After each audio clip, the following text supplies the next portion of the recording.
Israel entered day 9 of its war in Iran, targeting the Islamic Republic's energy infrastructure in the heart of Tehran. Dramatic Air Force strikes also took out the underground bunker of the regime's top military leadership. More from ILTV's Steve Leibowitz.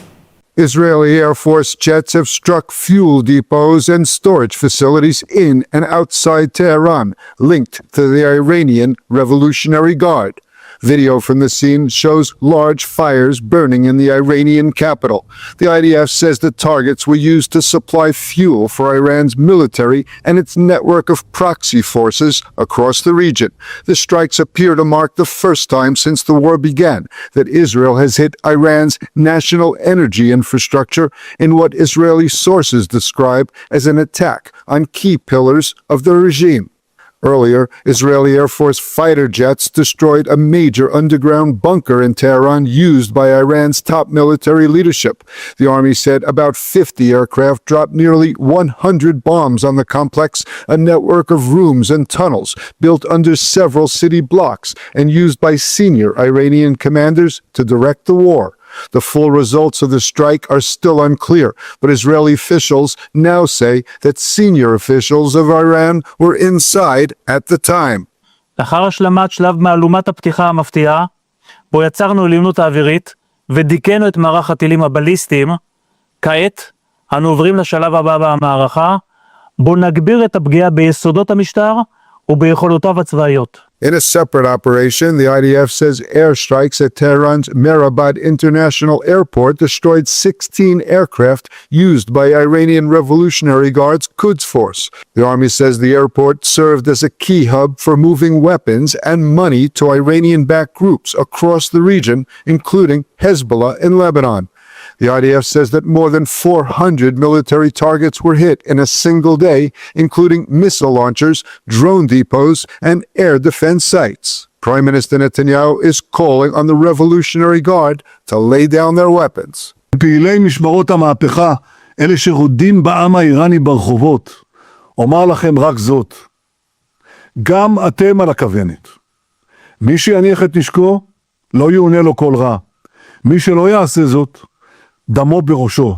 U.S. President Donald Trump is demanding Iran's unconditional surrender, saying there will be no negotiations or deals with Tehran unless it capitulates. Trump indicated that the war against the regime will end only once that country no longer has a functioning military or any remaining leadership in power. ILTV's Devo Klein has the latest. In a social media post, Trump said any end to the war must begin with Iran's complete surrender and the selection of what he called great and acceptable leaders. He added that after such a move, the United States and its allies would help rebuild Iran and support its economic recovery. And I'm once again calling on all members of the Iranian Revolutionary Guard, the military and the police, to lay down their arms. They're only going to be killed. And now is the time to stand up for the Iranian people and help take back your country.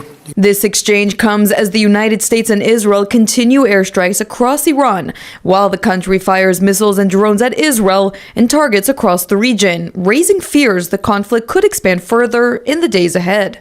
Iran's President Masoud Pezeshkian quickly rejected the demand. In a televised address, he said calls for Iran's surrender were, quote, a dream they should take to their grave. The United States is reinforcing its military presence in the region as the war with Iran enters its second week. A third U.S. aircraft carrier, the USS George H.W. Bush, is now sailing toward the eastern Mediterranean with its strike group, including 3 guided missile destroyers. The United States military, together with the wonderful Israeli partners, continues to totally demolish the enemy far ahead of schedule. Trump rejected the notion of the Kurds entering the war. We're not looking to the Kurds going in. We're very friendly with the Kurds, as you know, but we don't want to make the war any more complex than it already is. Trump also said that the U.S. has no interest in any sort of deal. The U.S. has a lot of negotiating leverage, maybe maximum, but we're not looking to settle. They'd like to settle. We're not looking to settle.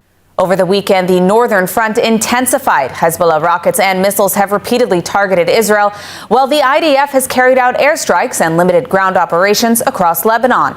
Over the weekend, IDF commandos also launched an unsuccessful raid into Lebanon to recover the remains of Ran Arad. Today, the IDF announced 2 soldiers who fell in battle in Lebanon, one of whom was identified as Master Sergeant Maher Khatar from Majd al-Shams. ILTV's Alec Pollard has the latest. The Israeli Air Force struck Hezbollah command centers, rocket depots, and weapons infrastructure in Beirut's southern suburbs, the Baalbek region, and other sites across southern Lebanon. Hundreds of thousands of civilians have been warned to evacuate, with reports of dozens of Iranian Revolutionary Guard officers fleeing the Lebanese capital. 2 soldiers from the Givati Brigade were moderately wounded when Hezbollah fired anti-tank guided missiles at an Israeli position inside Lebanon. The IDF struck back at the cell responsible. Earlier, in an incident along the border, 8 more soldiers were wounded in a separate rocket attack, 5 seriously, including the son of Finance Minister Bezalel Smotrich. According to the IDF, at least 13 soldiers have been hurt since the latest round of Hezbollah attacks began last week. Israeli officials say the campaign aiming to push Hezbollah back from the border and degrade its rocket capabilities is ongoing. Over the weekend, Israeli special forces conducted a search for Ran Arad in Lebanon. No evidence found. The IDF says special forces conducted the overnight operation in eastern Lebanon, searching for clues about the missing Air Force navigator taken captive in 1986 when his plane was down inside Lebanese territory. Authorities confirmed the search yielded no evidence connected to the decades-old case. The operation was carried out after what the military called a rare operational opportunity to investigate the missing airman. Ran Arad has been presumed dead for decades, but his remains have never been found, despite extensive efforts by Israel. Israel has faced fresh waves of rocket, missile, and drone attacks over the past 24 hours as the war with Iran enters its 9th day. The attacks from Iran have been decreasing in frequency, while Hezbollah rocket attacks have increased. Most of the threats were intercepted by air defense, though there have been some buildings damaged and at least 6 civilians reported injured. Ballistic missile launches from Iran triggered air raid sirens across parts of central and northern Israel, sending millions of residents into shelters repeatedly over the weekend. The regime has also continued launching attack drones towards Israel and other targets in the region. In the early afternoon, ballistic missile debris hit central Tel Aviv and injured at least 6. A man in his 40s was critically injured, while a 25-year-old was moderately injured and a 56-year-old was lightly injured. Meanwhile, Hezbollah has continued targeting Israel throughout the past 24 hours with rocket, missile, and drone attacks along that northern front, alongside anti-tank missile attacks on Israeli troops, which killed 2 IDF soldiers. Over the weekend, air raid sirens sounded in communities across the Galilee after several rocket barrages were fired from Lebanon. Most of those projectiles were intercepted or landed in open areas. And the IDF says it quickly located and destroyed the launcher used in an attack in what it called a swift closing of the circle. The IDF's success in striking missile launchers has made a huge impact in reducing the amount of ballistic missiles fired at Israel as the Islamic Republic struggles to maintain control, as the U.S. and Israel have eliminated 7,000 IRGC and Iranian army personnel since the start of the war. Well, joining us now to discuss the latest developments in Lebanon, as well as the war between the United States and Israel and the Islamic regime, is IDF Brigadier General Amir Avivi of the IDSF. Brigadier General, thank you so much for joining us. To start, what is your assessment of the IDF's success in Operation Roaring Lion so far? What does Israel need to do to succeed even more in this mission? Well, the plan, has been drafted for many, many months. Both Israel and the U.S. know exactly what they are doing. There are multiple targets to hit. This will go on for many weeks.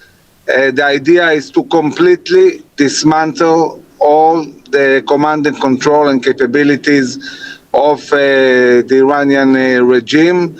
We are seeing a lot of focus also on their ballistic capabilities and drones in order to really suppress these capabilities and relieve the danger to Israel, and also, of course, to all the countries that Iran has been shooting in the last few days. It's a big challenge, and the work is around the clock. We're seeing the IDF focused a lot on the Revolutionary Guards, on the Basij forces, on all these forces that have been oppressing the Iranian people. And the idea is very clear: to set the terms for the Iranian people to go and take control of their country. And this is exactly the message that Prime Minister Netanyahu sent to the people in his last speech. Well, I want to ask you about the Lebanese front. I mean, does the IDF intend to actually disarm Hezbollah all the way? I mean, what's the end goal in Lebanon? And do we have the support to do it, from the Lebanese government to the Lebanese people, the U.S., all of the players on the board here? So we need to look at the overall picture. The way to dismantle Hezbollah starts with dismantling the Iranian regime. The money comes from Iran, the technology from Iran, the guidance is from Iran. Without all these capabilities, Hezbollah cannot exist. They depend on Iran. So obviously, dismantling the regime, preventing them from sending money, destroying all the airplanes that were carrying the money and capabilities to Hezbollah, this obviously is a huge step towards dismantling Hezbollah. At the same time, the Lebanese government, we see them more resolute, and for a simple reason. They look at the day after. They understand that the day after is coming, there will be no Iranian regime, and they want to be part of the future expansion of the Abraham Accords. They understand, they know that in order to be relevant, they need to be more proactive in dismantling Hezbollah. And we see the first steps towards this reality where they work harder, and we are also facilitating that by really hitting hard Hezbollah, degrading them to the extent where the Lebanese army will be able to deal with them. Well, you know, one of the strange phenomena that we've seen in this war so far is the Islamic regime striking UAE, Bahrain, and other Arab states even more than they're targeting Israel.